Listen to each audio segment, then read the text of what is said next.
Hi, I'm Tim Constantine, and from Washington, D.C., this is the Capitol Hill Show.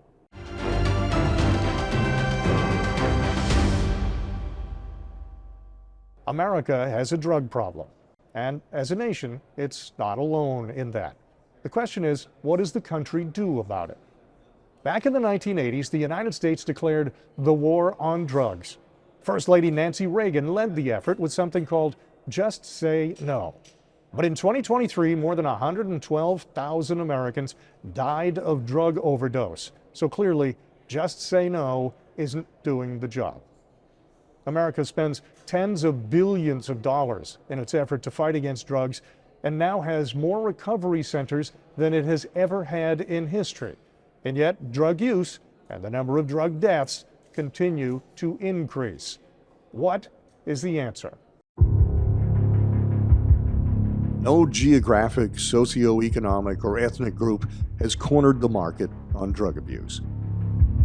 It touches the lives of the rich and poor, black and white, big cities like Baltimore, and small, remote cities like Bangor, Maine. We talked with a United States Senator. We spoke with a 30-year drug treatment expert. We visited a recovery center. And we sat down with a mom who lost her son to a fentanyl overdose. There are babies, Right. you know? We'll look at the problem, and more importantly, we'll seek out some answers on how to deal with America's drug epidemic. Senator James Lankford has been a leading voice in the United States Senate in the fight against drugs. Fentanyl, synthetic opioid. What's the attraction? This is a huge problem, and I think back to the Nancy Reagan era when we were dealing with drugs and saying, just say no. Right. But hundreds of thousands of people, millions of people are not saying no. What's the attraction? So there's a couple things here. One is the cost on it, the availability of it, and that it turns up the high. So when we're back to the Nancy Reagan era, in that time period, you're dealing with marijuana, it's grown. You're dealing with heroin, it comes from poppies, it's grown. You're dealing with cocaine, it's grown. This new opioid, this synthetic opioid, it's not grown, it's manufactured in a lab. So it can be done anywhere. They're not having to grow it somewhere in some remote jungle and then to be able to bring it and processing it. They're processing it in some lab in some place in Mexico typically, and then bringing it across the border. The other issue is it's tiny. With fentanyl, 2 grains of it are enough to kill you. So like 2 grains of sand worth of it. So it doesn't take very much. So if they're going to haul in a bunch of marijuana or a bunch of cocaine coming in, it's coming in big packages and it's easy to see. You could bring enough fentanyl in to be able to actually get to 1,000 people and something as small as what's in your pocket. So it's significant to be able to move it. You don't have to be able to grow it. But then they get it added to everything. Fentanyl is added now into methamphetamines, it's added into cocaine, it's done on its own to add it like other opioids. So the folks that are dealing it are taking the high and turning it up by using fentanyl. Cato Institute says America spends about $40 billion a year trying to fight drugs. Yeah. There are 17,000 recovery centers all over America. And if you look at DEA numbers, they say just last year alone, they seized 360 million deadly doses of fentanyl. If we're doing all of those things, and yet the number keeps going up every year of deaths, what are we missing? Well, a couple things. One is, again, I go back to 3 years ago, people that were usually hardcore drug users were the ones that were actually getting fentanyl. They were the ones that were dying on the street. Now it's folks that are just trying to get normal opioids, drugs that they would typically be pharmaceuticals. They're getting it and getting these fentanyl pills, and it's killing them at a faster rate. So it really is some folks that don't think they're taking fentanyl that end up actually taking fentanyl, or that typically buy from the same dealer from methamphetamines, and the fentanyl amount is going up and now it gets enough that it's actually killing them. So it's not the same. It's not a hardcore drug user the same, but Americans have got to be able to wake up and realize that at times we look at it and go, well, that's a hardcore drug user. They kind of not deserved it, but it was coming to them because of the decisions they'd already made. These are other folks that they never intended to be able to take fentanyl. That was never their intent, and suddenly they're in the middle of it. Pat Kimball has been working to help people get in and get out of drug treatment centers for more than 30 years. Much of her work has not been with hardcore big city addicts, but rather with small-town folks struggling with drug abuse issues in and around Bangor, Maine. When you think of Bangor, Maine, the first thing that comes to mind is not, oh my gosh, that's a drug haven or something. I think we think of big cities. We think of LA or Chicago or New York, and that there are pockets in those cities that have trouble. But the truth is, even in a city of 35,000, drugs are an issue. The police chief here did a study not so long ago, a couple of years back, where they asked everyone they arrested about whether or not they used drugs, and they had a series of 3 questions. And according to his statistics, about 80% of the people they arrested had some sort of involvement with drugs. So the question becomes, obviously it's important for those individuals that the drug is cleared out of their system and cleared out of their life, but how important is it for the community? If 80% of the people being arrested, how important is it for the community, and in what way, to help in those people getting their lives back together? The opiate crisis first came when the overprescribed of drugs came into Maine, and it was, as you know, massive for Maine, and the overprescribing of opiates. And Acadia, Northern Lights, decided to open up the first methadone clinic. People were frightened. And so the Civic Center, which holds thousands of people, was filled that night with people protesting that they didn't want this clinic in their community because those people, I'll use their words, didn't live here. Well, they did live here, and they were needed of help. But people were scared, thinking that if they opened up a huge treatment center here, or what they perceived as a huge treatment center, that people would flock here because of it. If this was done, and when it was done, then you started to attract people because this is where the services were. You attracted people from outside of Bangor. You also said that's what people feared was, okay, so has that proven to be true? There are people that come not only from greater Bangor, but from other parts of Maine, maybe even from out of state. And so does that put those people, does it create any sort of increase in criminal activity? Does it create any sort of difficulty or burden on the city in that process? It does and it doesn't. So the people were here to begin with that needed help. But again, because you are a service center and because healthcare is here, it's like saying we have in Bangor, or in Brewer actually, a huge treatment center for cancer. So people come here from all over the state to be treated for cancer here because it is the largest, one of the second largest treatment program here. But we seem to have a different view if we create a treatment center to help somebody with a substance use disorder. All of a sudden that stigma and that shame and all the other things that go along with the disease, people are like, whoa, we don't want them here. And we all know one of the things about people with substance use disorders are that they do relapse. And so when they relapse, they end up being here and end up in our shelters. I do believe that it has placed some burden, particularly on the city of Bangor's public health department, because when people come here and they have no health insurance or they don't have a place to live, and while they're using, often comes with it is an inability to work. And so they will go to the services. So in the increase of substance use disorders rising, also came the cost to the taxpayer of general assistance and services. On the crime side, have we seen an increase? You've seen an increase in crime, and there's a lot of research that says across the nation, not just in Bangor, that there's a lot of people who are in jail who don't really need to be in jail. They really need to be in treatment. Bangor Area Recovery Network, known as BARN for short, tries to help people break through their addiction in a variety of ways. Robert Fickett is the director of BARN. Community-based organization that offers peer services in a community center to support folks who suffer with substance use disorder. Fickett points out these are real people and that everyone is different.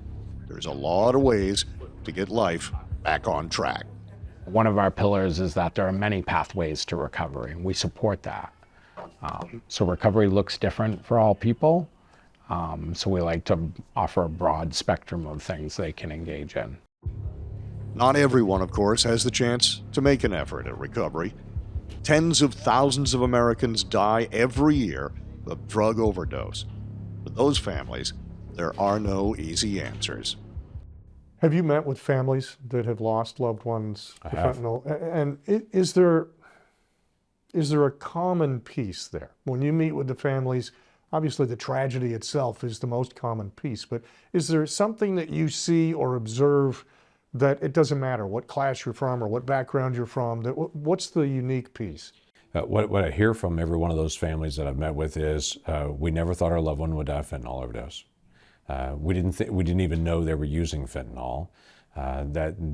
Please warn other people that one pill can kill, not to buy on the street, to do inspections. People that are around folks all the time that are frequent drug users will even say they carry around Narcan with them. That's the kind of the reverse mechanism if they start to go comatose from an overdose of fentanyl, to be able to bring them back. But even for them, they live in fear all the time, saying, I've got a loved one that's a drug user, and any one day, if someone's not nearby them with Narcan, they could die that day. So it's either we never thought this would happen, or we were always afraid that this was about to happen. The human element, I think, is the most important part of this. And you mentioned earlier how, people tend to be less sympathetic if it's a hardcore drug user who is living on the street, and whether that's right or wrong, Right, it's human it's wrong, nature. but it is, yeah. And so when you see the families, when you see young kids, a college kid who thought he was getting a Xanax and now he's being buried by his family, what's the single most important thing that Americans in general need to know to be supportive of the effort to try to bring this down? One is to be able to listen to families and to be able to hear them out. The other one is to be able to tell the families what you're going to do to be able to help, because they want to know this is not going to happen to another family member, another loved one. Something's going to get better from here. This death has some purpose, some meaning. So as individuals tell the story about, okay, don't buy your pills on the street. I understand you're dealing with pain or loneliness or depression or whatever it may be. Don't get your pills on the street. That is a certain recipe for death at this point, and more so than we've ever experienced as a nation. April Babcock spent most of her life living in Middle America, in Baltimore, Maryland. She has 3 children, a daughter and 2 sons. Average American kid. I was born in New York. Lived there till my parents divorced when I was 5. Then my mom moved me and my brother here to Baltimore, and I've been in Baltimore ever since. She says she came from a big family. Is the family close? Do you get together at holidays? How does that work? I feel we used to be very close, and then everything changed when my kid died. April lost one of her sons, Austin, to fentanyl. Let's talk about Austin. Tell me what kind of a kid he was. Like little kid, kindergarten age. What was? Mama's boy. Mama's boy. All through school, really. He was a mama's boy. He didn't leave the home. The kids came to our house. So he was such a sweet little kid. He was just so sweet. And what kind of things did he like? He played soccer, you told me, but what kind of things did he do as he was 9, 10, 11, 12? Soccer, soccer, soccer. Soccer, baseball. Soccer and baseball. Soccer and baseball. His freshman year is when he stopped baseball, but he played soccer all year round. Indoor, outdoor. So it was outdoor, indoor, indoor, outdoor, indoor, indoor, outdoor. He played all year round soccer. He started in kindergarten. He was on his older sister's team. And I remember the coach sticking him right in front of the goal. And he says, you just stand here. And when that ball comes, you kick it in. They, the cherry picker is what they called him. Austin was a little cherry picker, playing on the under 18 with all the older kids when he was 5. So, and he loved soccer, got really good at it. And he was like the star goalie. His his sophomore year of high school, they put him on varsity for goalie. That's how good he was. Right. He was just very talented, very athletic. He was a good kid. He was such a good kid. In retrospect, April sees a turning point in Austin's life. It was that senior year of high school when looking back, actually before my son died, I could look back when he was like 23 and 24 when he was still alive. And I looked back to his senior year and I was already seeing, like, how did we get from here to here? He got kicked off the soccer team his senior year of high school. For what? More than one failing grade. Now, my son always struggled, had a learning disability, but he wasn't diagnosed properly in this school district. When he was in ninth grade, put it to you this way, when he was in ninth grade, first quarter report card, straight E's. I said, oh my gosh, I panicked. I'm like, this is a problem. I went to Sylvan Learning Center. I had him tested. I paid to have my child tested. He was on a third grade reading level in ninth grade. I could look back now. That's what started it. When he got kicked off the soccer team for more than one failing grade, and it wasn't like he was not trying to do work. Like, he was a good kid. He was very respectful to his teachers, respectful to me. He went to Sylvan Learning Center 212 hours, and he never complained, and he hated it. He hated it. How did it change when he got kicked off soccer? I mean, from what you've Everything described, he changed. loved soccer. So when all of a sudden they say, I'm sorry, you can't do that anymore. All new group of friends. So actually, after he died, I got all his phones and I saw photos he took, like, I guess he was like 19 or 20. Cocaine, lines of cocaine on a table. And this is when he was like 19 and 20. So it was a whole new set of friends. They weren't the friends he was hanging out with when he was in sports. It was a different set of friends. And I always say it went downhill real fast, because if you start at 19 and you're dead by 25, that's fentanyl. That's the fentanyl crisis. As Austin's partying picked up, his mom's challenges became more and more difficult. I saw it getting out of control, and I was trying to help him. Like, I mean, honestly, I didn't know what to do. Is there a manual for this? I tried the tough love. I guess you would say I enabled. I'd let him live with me. And actually, that was the last 2 years of his life when he was 23 and 24. It was, I'd catch him with something, I'd throw him out. He'd call me, he'd be right back. So I didn't know what to do. Point did it transition in your mind? What point did it transition from maybe he's partying too much, to, oh my goodness, he's got an issue here? Actually, it happened really quick. By the time he was 22, I knew it was just too much. Tell me about the day he died. Well, it's a crazy story. He was actually I had just kicked him out of here. He was living right around the corner at my mom's house. I called my mom. Me and my son we're going to IKEA. I said, hey, Mom, you want to go to IKEA? Sure. And that's where he was living, right around the corner.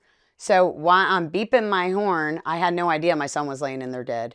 She didn't even know, obviously. We go to IKEA. I end up buying a bunch of stuff. So I call my brother with a pickup truck. Hey, Artie, can you come to IKEA? I got a bunch of stuff.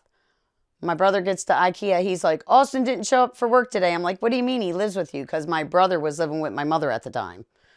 He's like, well, he missed a day of work last week. So my brother was trying to put his foot down with my son and say, look, if you're not at the car at 5:30 every morning, I'm leaving without you. Because my brother would wake him up. And when he missed the day of work, my brother got ticked, as he should have. Austin was 25. So he said, I'm going to leave without you. So here's Artie, my brother, talking to me at IKEA. The whole time, my son's laying in the house dead, and no one knows it yet. So we all come here, drop off all this stuff. I'm upstairs putting together a desk for my son. And my mom calls me at 5:47, and she goes, April, I'm sorry. And I knew it. I just dropped the phone, screamed his name. My neighbor next door, and this was January, it was winter. All our windows were closed, the doors were closed. It was like 4 months later, my neighbor said, I heard you screaming inside your house.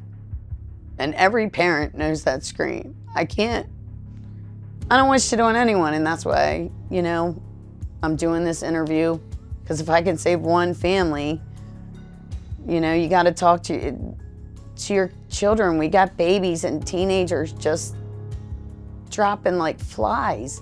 And it's common. It's a common story.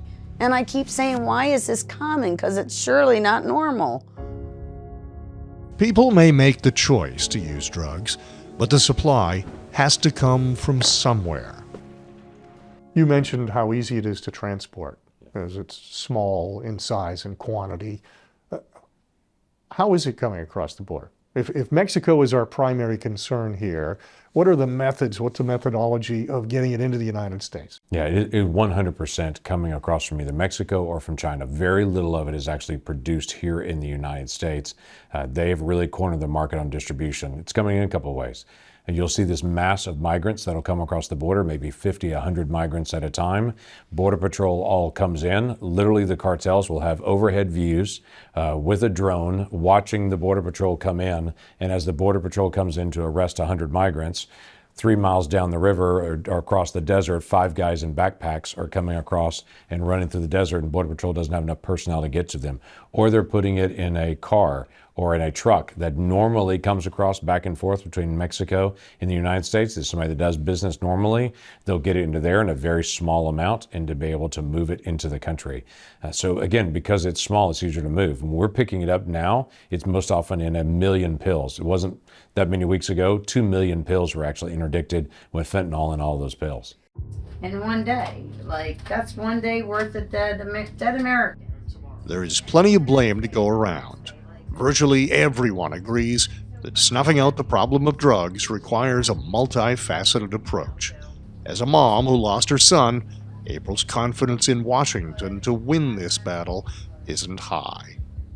Does Washington understand? Absolutely not. If they did, why does the death toll continue to climb every year? Why are babies dying at alarming rates? No, they don't understand. If they did, we'd see the death. We have proof. We have the bodies, dead bodies as proof. Whatever they're doing in D.C., they're not getting something right. So we asked Senator Lankford point blank. Is there an actual plan? You know, we talk about all the money that's being spent, but we talk about how more and more is coming across and more people are using them. Is there a plan that is being implemented now or that is being proposed now that you feel confident can shrink both the amount coming in, but more importantly, the number of victims? Yeah, you've got to actually hit this on every side. The supply and the demand side have both got to be there. You've got to deal with families that deal with addiction.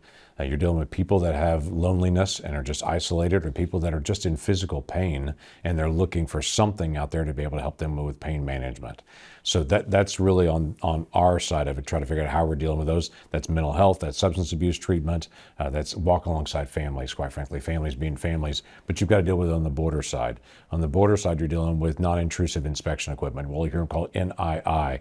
This is set up at a border to be able to check a vehicle, and that'll scan that vehicle as they're driving across, and then we'll examine that vehicle and say, there's something in the body panel of that vehicle that shouldn't be there. What is that? To be able to pull them aside and be able to do the inspection. It's checking bags, it's spectrometers that can actually pick up what our visual eye can't see, but can be picked up in the spectrum visually to be able to identify that's actually got a fentanyl signature to it in the appearance of it in its spectral analysis to be able to identify that. And it's going after the cartels. That's sanctioning, that's arresting, that is actually extraditing people to the United States so we can prosecute them there. And quite frankly, working to have a stable Mexican government that's actually going to engage. The northern part of Mexico has been turned over to the cartels. They run it. The Mexican authorities don't run northern Mexico. It's run by criminal organizations. Meanwhile, up in Maine, Pat Kimball agrees. It's a multifaceted approach. We need to invest in prevention, in treatment, in recovery, in harm reduction. Interdiction at the border, arresting and sentencing drug dealers, and treatment for addicts are all parts. April Babcock offers some sage words for parents that fall in the category of prevention. You said how, one thing that is normal is kids when they're 18, 19, 20, party, they go out with friends, sometimes they make bad choices. What do moms and dad do? If you could go back in time and magically know what you know now, I never what would does a have parent imagined. do now? Because you're right, you said earlier, there's no manual, you know? Now you have to tell your kids that all these pills are fake. You cannot tell a real pill from a fake pill. 7 out of every 10 pills that the DEA confiscates, 7 out of every 10 has a potential lethal dose. Like, this is way more than Russian roulette. So if you had a gun with 10 rounds in it, 7 times you pull the trigger, someone's going to die. Like, this is real life. Real teenagers are dying like they were living and breathing. They were here and now they're gone. Kids should learn from mistakes and not die from them. There are no easy answers, but one thing is certain. If America doesn't try, hundreds of thousands more will die.